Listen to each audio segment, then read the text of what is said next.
தமிழுக்கு நிகர் தமிழே, தமிழனுக்கு நிகர் எவரே. 2 அடியில் நம்மால் எதுவும் செய்ய இயலாது என்று எண்ணும் மனிதனிடத்தில் 2 அடி குரலில் எதையும் நம்மால் செய்ய முடியும் என நம்பிக்கையை ஊக்குவித்தது திருக்குறள்.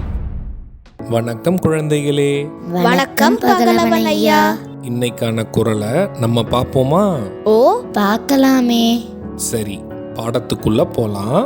இன்னைக்கான குறள் அதிகாரம் 49, காலம் அறிதல். குறள் எண் 483.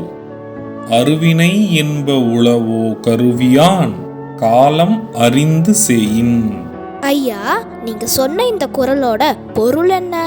இதுக்கான பொருள், முடியாத காரியம் என்று ஒன்று இருக்கிறதா, அந்த காரியத்தை செய்ய வேண்டிய காலம் அறிந்து செய்ய முற்பட்டால். இதுக்கு ஒரு உதாரணம் சொல்லுங்களேன். இதுக்கான உதாரணம், கால நேரம் நன்கு ஆராய்ந்து செயல்பட்டால் முடியாத காரியம் என்று ஒன்றும் இல்லை. நான் சொன்னது உங்களுக்கு புரிஞ்சுதா தீரன், இலக்கியா? நல்லா புரிஞ்சுது ஐயா. இனி இந்த குறள் எங்களுக்கு மறக்கவே மறக்காது. சரி பசங்களா, நாளைக்கும் இதே மாதிரி சுவாரஸ்யமான குறளை பார்ப்போம். நீங்க வீட்டுக்கு போன உடனே என்ன பண்ணணும்?